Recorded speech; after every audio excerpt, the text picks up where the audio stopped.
desde dobles cruces fallidos, destrucción de túneles de drogas, el Jesús de cocaína, hasta usar a una excéntrica estrella de cine para derribar a uno de los narcotraficantes más notorios. Estas son 9 veces que los cárteles intentaron contra Estados Unidos y fueron humillados. En 1998, el Servicio de Aduanas de los Estados Unidos golpeó a los cárteles de Cali y Juárez en sus extremadamente gordas carteras, donde más les duele. Después de enviar cientos de millones de dólares en drogas destructivas a los Estados Unidos, dejó a los cárteles con el desafío de dónde lavar ese dinero para convertir sus ganancias ilícitas en efectivo líquido limpio.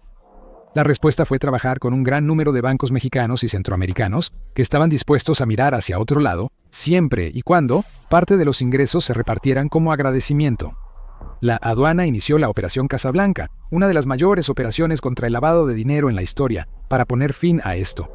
Fue una investigación encubierta de 3 años en 6 países, y condujo a más de 100 arrestos, la incautación de decenas de millones en efectivo lavado, 2 toneladas de cocaína y 4 toneladas de marihuana. Entonces, ¿cómo lo logró la aduana? En 1995, infiltraron las operaciones financieras de los cárteles de Cali y Juárez en sus niveles más altos. Se colocaron agentes para descubrir y estudiar la oscura magia financiera que sucedía detrás de escena. Las investigaciones encontraron que 12 de las 19 instituciones bancarias más grandes de México eran de alguna manera culpables en esquemas de lavado de dinero del cartel. Al rastrear el flujo de efectivo, podrían involucrar a numerosos funcionarios y miembros del cártel en toda esta compleja red delictiva. La fiscal general Janet Reno, figura clave en la planificación de la operación, afirmó que lograron interrumpir las redes de lavado de dinero que alimentan el tráfico internacional de drogas. Los agentes encubiertos frecuentemente se hacían pasar por intermediarios falsos para los cárteles y los bancos. Hicieron tratos para esconder dinero sucio que luego usarían para clavar a las personas involucradas en la pared. Pero no solo encontraron que los bancos mexicanos estaban involucrados. Bancos venezolanos y 100 cuentas bancarias estadounidenses estaban involucradas en el caso. La Reserva Federal también contribuyó a la represión, participando en acciones contra los bancos extranjeros expuestos por la Operación Casablanca. Al final, todo resultó humillante para los cárteles de Juárez y Cali, gracias al arduo trabajo del Servicio de Aduanas de los Estados Unidos, pero las autoridades de los Estados Unidos no solo incautan dinero de los cárteles. 8.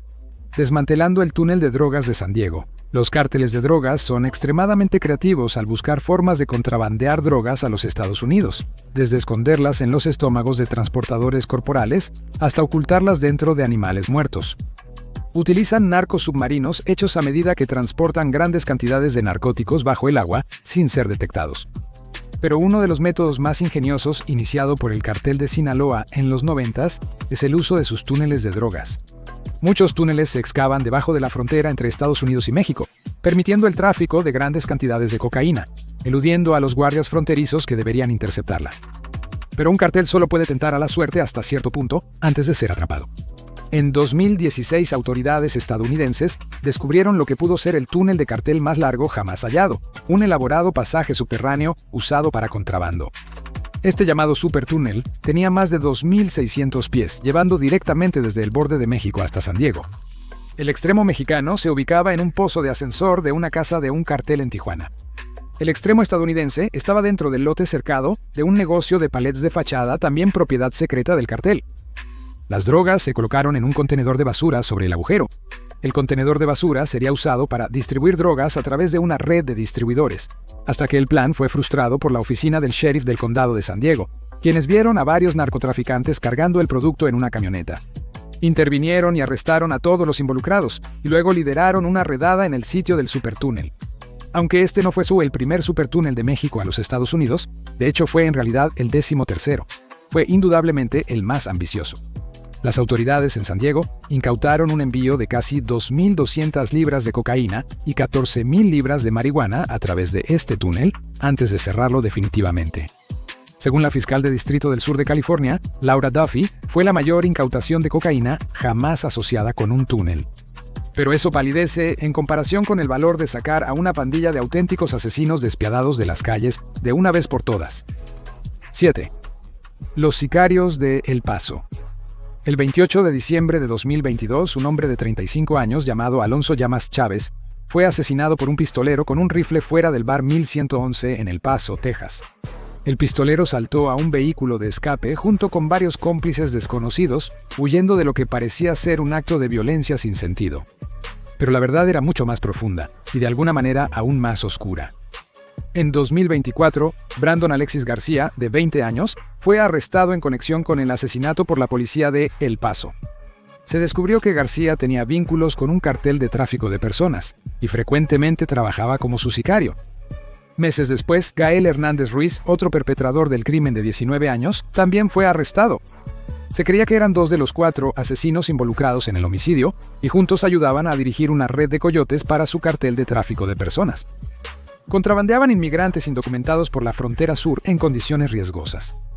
Había evidencia considerable que conectaba a estos tipos con el crimen, desde testigos que los ubicaban en el área hasta fotos de los hombres con rifles similares al utilizado para abatir a Mr. Chávez. Lejos de ser los John Wicks y Lalo Salamanca de la ficción, estos sicarios eran aficionados de rango, y las autoridades de El Paso los avergonzaron más que nada por su criminalidad descuidada. ¿Qué tal otra rebanada de una victoria de Texas que los cárteles realmente sintieron en sus bolsillos? 6. 14 toneladas de cocaína de Texas en octubre de 1989, los agentes de narcóticos de Texas hicieron historia al realizar 2 increíbles redadas contra las fuerzas del cártel el mismo día. Infiltraron y sitiaron una vivienda próxima a la frontera de México. Según Mike Cox, portavoz del Departamento de Seguridad Pública, la casa estaba, cito, repleta de cocaína, contrabandeada desde Bogotá, Colombia. Y esto no es una exageración. Descubrieron que la casa estaba llena de bolsas de lona de auténtico Bam Bam colombiano, con un peso total que provoca sangrado nasal de casi 18,000 libras. 3 hombres fueron detenidos en relación con este descomunal alijo. Pero esa no fue la única redada en ese histórico día de impactantes golpes contra los planes del cartel. Un barco panameño rumbo a Estados Unidos fue interceptado por la Guardia Costera, quienes encontraron 9,500 libras de cocaína con un valor de $186 millones. Entre las 2 incautaciones se confiscaron 14 toneladas de cocaína. Y esto no fue mucho después de que se confiscaron 20 toneladas de cocaína de un almacén suburbano en Los Ángeles. No hace falta decir que fue un mes muy malo para las ganancias del cartel. Pero no se compara con lo extraña que será nuestra próxima victoria de Estados Unidos contra los cárteles. 5. La aduana de los Estados Unidos intercepta a Jesús de Cocaína. Aunque no es el mayor golpe contra el cartel, tenemos cosas verdaderamente asombrosas por venir. Este podría ser el que más recuerdes al terminar el video. Cuando decimos Jesús de Cocaína, no nos referimos al apodo de un narcotraficante con una barba larga que afirma que podía caminar sobre el agua. No, nos referimos a una verdadera estatua de Jesucristo hecha completamente de cocaína. Todo comienza con un narcotraficante llamado El Araña, nombre real desconocido, que tenía un plan genial para pasar $30,000 en cocaína a través de la frontera en Laredo, Texas. Y ese plan era formar la cocaína en una estatua de Jesús de aspecto extremadamente cursi, del tipo que verías vendida a turistas de la frontera con demasiado dinero quemándoles los bolsillos. Pero El Araña no iba a hacer el trabajo él mismo. No, le ofreció a una mujer solo $80 por una cantidad de cocaína que podría encarcelar a alguien de por vida por contrabandearla a través de la frontera. Una vez cruzado, un contacto llevaría los narcóticos a Dallas, donde El Araña planeaba desglosarlo y venderlo a sus clientes. El plan fracasó cuando un perro detector de drogas en la frontera se alborotó en presencia de Cristo. No, el perro no estaba poseído por demonios, olía las drogas que emanaban de esa llamativa pieza religiosa. La mujer y su contacto en Dallas fueron arrestados por el intento de venta de la estatua, pero la araña logró escapar antes de ser capturada por su participación en este extraño crimen. La moraleja de esta historia: si alguien apodado La Araña te pide llevar una estatua de Jesús por la frontera entre Estados Unidos y México por poco dinero, quizás debas declinar. 4. Operación Tiburón. Ha habido muchas operaciones antidrogas extremadamente exitosas en la historia de los Estados Unidos. Esta es la única que literalmente tiene una entrada en el libro Guinness de los récords mundiales, estados. Operación Tiburón, en español significa tiburón, fue una enorme operación conjunta de la Administración de Control de Drogas de los Estados Unidos, la Guardia Costera de los Estados Unidos, el Servicio de Aduanas de los Estados Unidos y las autoridades locales en Colombia. El objetivo era sencillo: interrumpir y posiblemente desmantelar las poderosas redes de contrabando del cartel que enviaban miles de toneladas de marihuana a Estados Unidos. La operación se llevó a cabo desde finales de 1980 hasta principios de 1982, y por todos los informes, fue uno de los éxitos más resonantes en la historia de los esfuerzos antinarcóticos estadounidenses. Fue un ejemplo perfecto del poder de la cooperación internacional en la aplicación de la ley. Hubo 3 redadas mayores diferentes, así como el uso de redes para interceptar paquetes de marihuana en el agua. 495 personas fueron arrestadas en relación con el esquema, un duro golpe a los cárteles de drogas colombianos. Las autoridades de Estados Unidos confiscaron 1.7 millones de libras de marihuana. Mientras tanto, las autoridades colombianas, con la guía estadounidense, incautaron un adicional de 4.7 millones de libras, sumando un total de 6.4 millones de libras de ganja retiradas de las calles en solo 14 meses. También se incautaron 95 barcos que contrabandeaban la hierba, otro duro golpe a las operaciones del cartel. ¿Y qué tan grande fue el golpe? La cantidad capturada representaba un asombroso 20% del total de marihuana que ingresaba anualmente a los Estados Unidos en ese momento. El valor en la calle de la marihuana capturada oscilaba entre 35.800 millones y 46.000 millones de pesos, en dinero de los 80. Ajustado por inflación, sería una suma aún más impresionante. El fiscal general de Estados Unidos, William French Smith, lo llamó con orgullo el esfuerzo de interdicción internacional de marihuana más exitoso hasta la fecha, y tiene el récord Guinness para demostrarlo. Hablemos de cómo Estados Unidos encarceló a 2 de las figuras más poderosas y peligrosas del narcotráfico moderno. 3. La detención de El Mayo. Como el invaluable mano derecha de El Chapo durante décadas, es justo decir que Ismael El Mayo Zambada era el Michael Jordan del tráfico de drogas. En los 90, El Chapo y el temprano cartel de Sinaloa estaban en guerra con el cartel de Juárez por la dominancia tras el colapso del cartel de Guadalajara, y El Mayo fue el desempatador que le trajo la victoria a su jefe. Cuando El Chapo fue encarcelado por primera vez, confió en El Mayo para liderar el cartel. Utilizando sus habilidades como narcotraficante independiente, El Mayo hizo crecer aún más el cartel, formando alianzas incluso con carteles con los que los Sinaloas antes estuvieron en guerra. También era notoriamente escurridizo. A diferencia de muchos de sus compañeros de cartel, nunca había sido arrestado, hasta que cometió el error de pisar suelo estadounidense. Pero este complot no fue realmente concebido por los Estados Unidos. Comenzó como un complot de traición por uno de los propios hijos de El Chapo, Joaquín Guzmán López. Tras la extradición del Chapo a Estados Unidos en 2017, estalló una guerra territorial por el control del cartel de Sinaloa. Los chapitos, hijos de El Chapo, afirmaron que era su derecho de nacimiento. El Mayo, cuyo trabajo con su padre había construido el cartel, pensó que él debería ser el nuevo jefe. López tenía un astuto plan para sacar al septuagenario El Mayo de la escena en 2024. Atraería al anciano narcotraficante a El Paso, Texas, en un avión privado, diciéndole que iba a ayudarlo a comprar una propiedad allí, y luego entregaría a El Mayo a las autoridades y les dejaría hacer su trabajo sucio. Sin embargo, López no consideró un detalle en su plan. Subestimó significativamente a la policía estadounidense. Cuando El Mayo y López aterrizaron en la pista de El Paso, ninguno de ellos volvería a salir para regresar a su país de origen nunca más. El dúo y sus hombres fueron arrestados y se declararon culpables de múltiples cargos en el Tribunal Federal de Texas. En una rara entrevista, El Mayo confesó que su mayor temor era ir a la cárcel. Esperemos que enfrentar sus miedos así sea una experiencia que forme el carácter del chico. Pero la detención de El Mayo no llevó prácticamente a la caída de un cartel entero. Nuestro siguiente ejemplo, 2. La astuta captura de Benjamín Arellano Feliz. Aunque no tiene tanto reconocimiento de nombre como algunos de los otros carteles en esta lista, por un tiempo, el cartel de Tijuana fue una verdadera fuerza a tener en cuenta.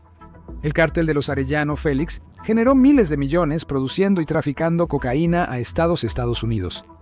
Pero 2 grandes victorias de Estados Unidos los dejaron como una sombra vergonzosa de su antiguo yo. El primer tema fue cómo los métodos de la Administración de Control de Drogas fueron clave para derribar al violento líder de pandilla, Benjamín Arellano Félix. Como miembro senior de este emprendedor grupo de hermanos del cartel, él estuvo involucrado en todo, desde el contrabando hasta el asesinato. Incluso se le implicó en el asesinato de 1993 del cardenal Juan Jesús Posadas Ocampo. Su imperio financiero abarcaba México y Estados Unidos, dándole una fuerte presencia en ambos países. Así fue hasta que la ley de designación de narcotraficantes extranjeros se usó para sancionar al despreciable Ben, congelando sus activos en Estados Unidos. Finalmente, se escondió y parecía que nadie lo encontraría. Pero la Administración de Control de Drogas aún tenía un as bajo la manga. La hija mayor de Ben era una de las pocas cosas que amaba incondicionalmente, a pesar de ser un despiadado narcotraficante. Y su hija, que vivía con su madre y hermanos en el sur de California, también tenía una rara y distinta deformidad facial que la hacía extremadamente fácil de rastrear. Así que la Administración de Control de Drogas monitoreaba sus idas y venidas, especialmente cuando se dirigían a Tijuana para hacer turismo. Naturalmente, la hija no podía estar lejos de su amado padre por siempre. Al encontrarse, los federales de Estados Unidos arrestaron a Ben. Al principio estaba impactado, pero luego aceptó su destino, cansado de huir. En 2006, Estados Unidos asestó otro golpe al cártel de Tijuana. El nuevo líder, Francisco Javier Aviano Félix, fue arrestado por la Guardia Costera de Estados Unidos mientras intentaba contrabandear mercancías en la costa de Baja California. Para el año 2016, estaban tan debilitados ante el creciente poder del cartel de Sinaloa que se vieron obligados a aliarse con el cartel de Jalisco Nueva Generación y la organización Beltrán Leyva, con las fuerzas de Tijuana en el último eslabón de la cadena de mando. Hablando del cartel de Sinaloa, 1. La extradición de Joaquín El Chapo Guzmán. El cartel de Sinaloa es uno de los cárteles de drogas más peligrosos y exitosos en la historia del narcotráfico. En su apogeo, los cárteles obtenían entre 3 y 39 mil millones al año, lo que les daba el poder de operar con casi total impunidad. Han traficado drogas, asesinado a rivales y a las fuerzas del orden y corrompido a las mismas fuerzas gubernamentales destinadas a detenerlos durante décadas. Y el cerebro detrás de todo era Joaquín El Chapo Guzmán, quizás el narcotraficante más famoso desde que Pablo Escobar dirigía su cartel de Medellín en Colombia. Sin embargo, todos los imperios eventualmente colapsan y el trabajo de toda la vida del Chapo no fue la excepción. Ya había demostrado ser un experto en escapar en México. Primero escapó de su celda en un cesto de ropa, luego se fugó en una motocicleta por un túnel subterráneo construido debajo de la prisión. En ambas ocasiones, funcionarios corruptos en prisión lo ayudaron. Mientras estuviera en México, el centro clave de su base de apoyo tendría una vía de escape, si quisiera. Cuando el actor Sean Penn fue a México para entrevistar a El Chapo, por la razón que fuera, los federales mexicanos lo siguieron hasta el sórdido motel en Los Mochis, donde se escondía el narcotraficante. Fue detenido y tras agotar todos los recursos contra la extradición, fue enviado en avión a Nueva York para ser juzgado y sentenciado en Estados Unidos. La peor pesadilla del gángster mexicano.